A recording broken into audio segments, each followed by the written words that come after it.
What if everything you've been taught about money was a lie? What if the dollars in your wallet weren't symbols of freedom, but of quiet control, a system crafted over a century ago by men who never appeared on your school's history posters? Because behind every loan, every paycheck, and every tax refund, there's a secret engine, an invisible mechanism that decides who thrives and who stays chained to debt. And it all began with a meeting that almost no one was ever meant to know about. A private island, a group of bankers, a plan so complex, it would turn the US government itself into a customer of its own currency. Sound crazy? Good. Because by the end of this video, you'll see that the truth about the Federal Reserve isn't about economics, it's about engineer dependence. But now, let's rewind to where it all began. 1910 Jekyll Island, Georgia. The moment America's money problem was solved not by democracy, but by design. The official story goes something like this.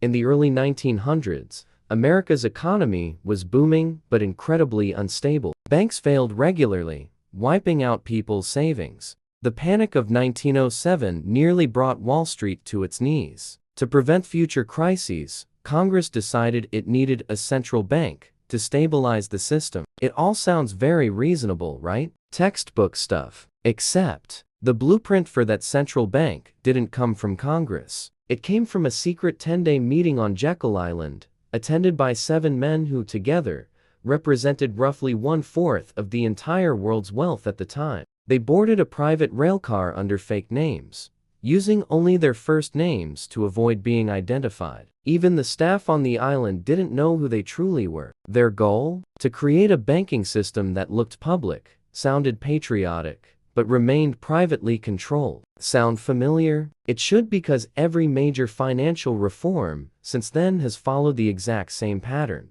First, there's a crisis, then widespread panic, and finally, a conveniently pre-packaged solution that quietly concentrates more power into fewer hands. At Jekyll Island, those 7 men, including Senator Nelson Aldrich, who was the father-in-law of John D. Rockefeller Jr.B., and powerful representatives of J.P. Morgan, Kuhn, Loeb and Co., and Rothschild interests, drafted what would become the Federal Reserve Act. But here's the critical detail that your history textbooks conveniently leave out.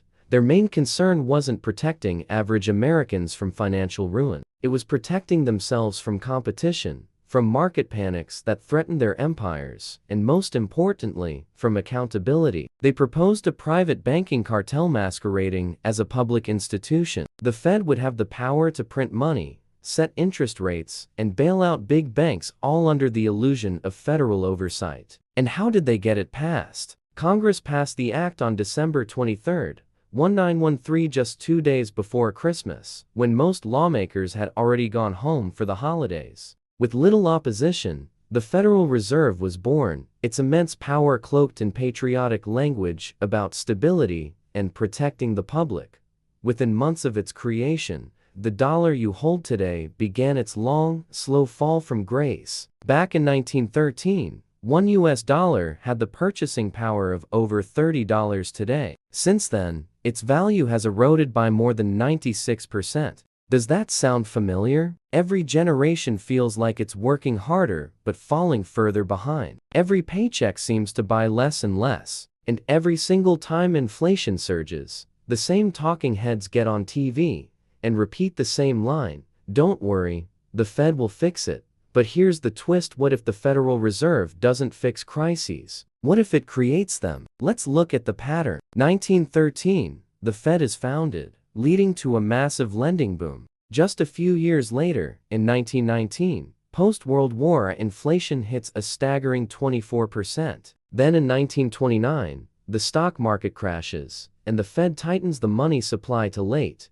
making the Great Depression even worse. In 1933, the government confiscates gold from private citizens, effectively barring them from owning real, tangible money. And after each and every one of these disasters, the same big banks grew stronger. Their balance sheets expanded, while public debt exploded. Between 1913 and 1945, U.S. national debt jumped from $2.9 billion to $260 billion, That's an 8,800% increase. Does this pattern sound familiar? Let's fast forward to 2008. The global financial system melts down. And who steps in to save the day? The Federal Reserve again. But the bailouts didn't just rescue the banks, they cemented the very system those 7 men designed back in 1910.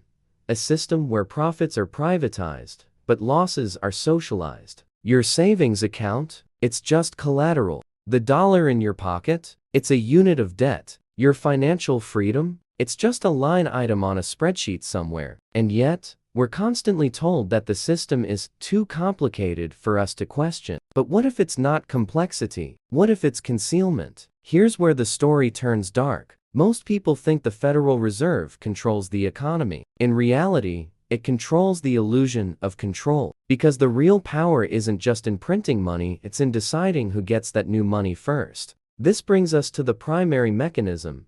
The Federal Reserve's open market operations, a bland, technical phrase that hides a multi-trillion-dollar funnel connecting the Fed, Wall Street, and the U.S. Treasury. Here's a simple breakdown of how it works. When the Fed wants to stimulate the economy, it doesn't send checks to you or me. Instead, it creates digital dollars out of thin air and uses them to buy government bonds and mortgage-backed securities from a select group of primary dealer banks, the same massive financial institutions that helped design the system in the first place. Those institutions get fresh, new capital instantly before prices have had a chance to rise. They can invest it, lend it out, or pay themselves bonuses. By the time that money finally filters down to ordinary citizens in the form of wages or loans, inflation has already started to kick in, eating away at its value. This is a well-known economic phenomenon called the Cantillon effect, named after an 18th century economist who first noticed that those closest to the money printer always win. It's not a side effect of policy, it's the entire point. It's a hierarchy, not a system of equals. And the most shocking part, this wasn't some flaw that developed over time.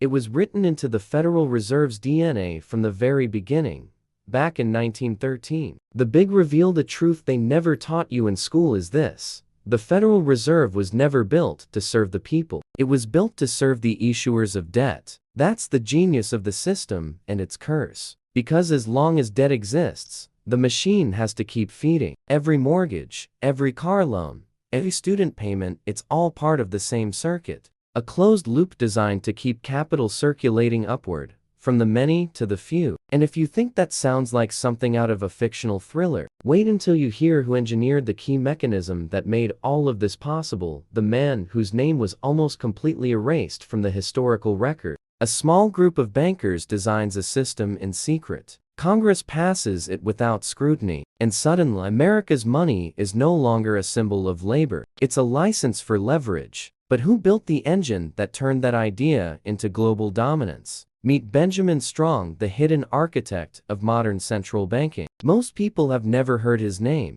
but in 1914, Strong became the first governor of the Federal Reserve Bank of New York, the real nerve center of the Fed system. And unlike the chairman in Washington, the New York Fed controlled the actual money flows, gold, reserves, and the power to buy or sell government debt.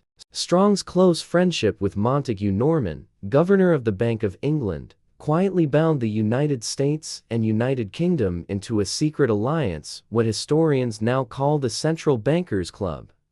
Their mission? Coordinate monetary policy in the shadows to stabilize global finance. But stabilization is a euphemism. What they really did was synchronize control. Under Strong's watch, the Fed artificially lowered interest rates in the 1920s to fuel expansion. Wall Street boomed. Easy credit flooded the economy. Stocks soared over 400% in less than a decade. Sound familiar? Then came the crash of 1929, and suddenly, everything the Fed had inflated imploded. Banks failed. Businesses died. Millions lost their savings. But the biggest players? They were already sitting on cash liquidated early, tipped off by the same insiders who set the rules. J.P. Morgan's firm, for example, increased its gold holdings by nearly 50% between 1928 and 1932, while small banks evaporated. The collapse wasn't a mistake.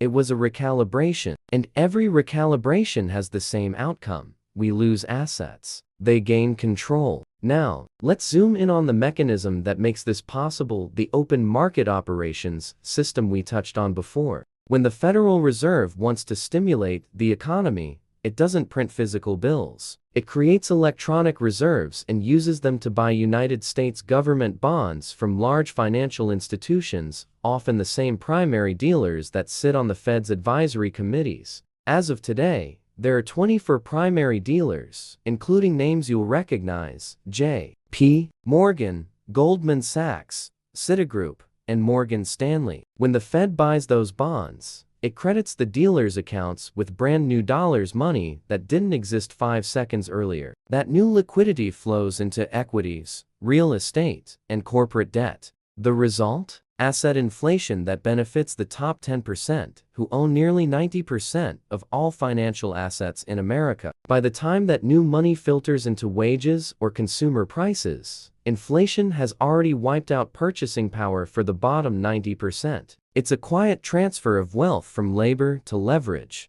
Every time the Fed says it's supporting the economy, it is actually redistributing value upward through the Cantillon effect, a centuries-old principle now digitized and scaled to trillions. To visualize this, think of the Fed as a fountain at the top of a pyramid. When it turns on the water, the top-tier banks, hedge funds, and large corporations fills first. Only the overflow trickles down to Main Street, and by then, it's already polluted with inflation. Here's a hard truth. Since the year 2000, the Federal Reserve's balance sheet has grown from $700 billion to over $8 trillion. That's a 1,000% expansion in just 2 decades. And what happened to your real wages in that same period? Flat. Zero growth. In fact, adjusted for inflation, the average American earns less purchasing power today than in 1973.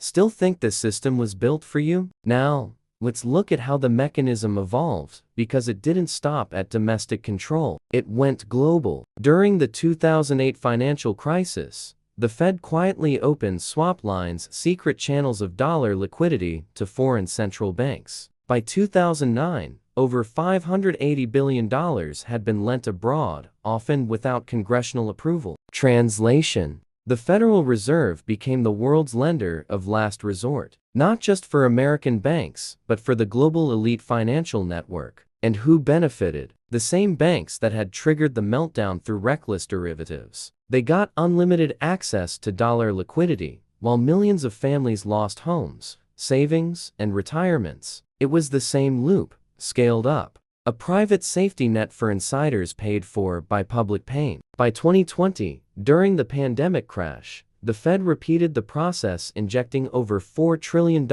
in new money through quantitative easing. Stocks hit record highs while unemployment soared. Once again, those closest to the spigot gained first. The result? By 2021, the top 1% in America owned more wealth than the entire middle class combined, a first in recorded history. And yet, most people still ask, why can't they just print money for us? Because that's not how the system works. You don't get money, you get credit. You don't get freedom, you get debt. The Federal Reserve doesn't issue wealth. It issues promises, backed by your future labor and the taxes of generations yet unborn. Every new dollar is a contract to claim on time. And as the Fed expands its balance sheet, it isn't stimulating growth. It's harvesting tomorrow's productivity today. Now, here's the most chilling part.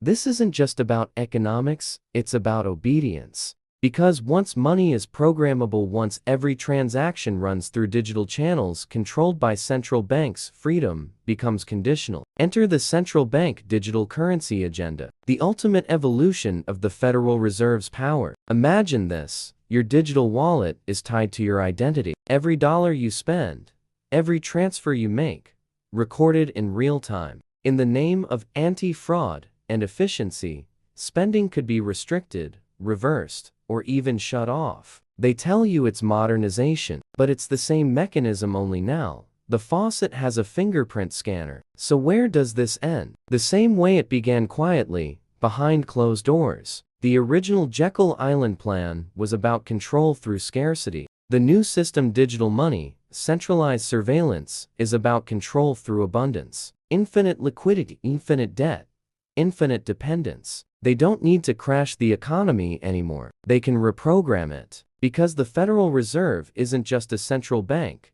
it's a central switchboard. Every loan, every paycheck, every digital token flows through it. And if history teaches anything, it's this: every time the Fed intervenes to save us, it moves us one step closer to total submission, where freedom becomes a variable, not a right. Remember this number, 96%. That's how much purchasing power your dollar has lost since 1913. A century of stability, engineered decline, and polished deception. And it's accelerating. In 2020 alone, the Fed created 22% of all US dollars ever printed. In 1 year, that's not stimulus, it's surrender. So the question isn't whether the next collapse will happen, it's whether we'll recognize it when it does. Because this time, it won't look like 1929. It'll look like convenience, instant payments, seamless control, invisible chains. And when that day comes, they won't need permission. They'll already have access to your wallet, your credit, your choices. So as we close, remember this: history doesn't repeat, it compounds. The names change, the mechanisms evolve, but the goal remains the same. If you've made it this far, you're part of the 1% that asks questions instead of accepting narratives. So subscribe, share this video, and drop a comment.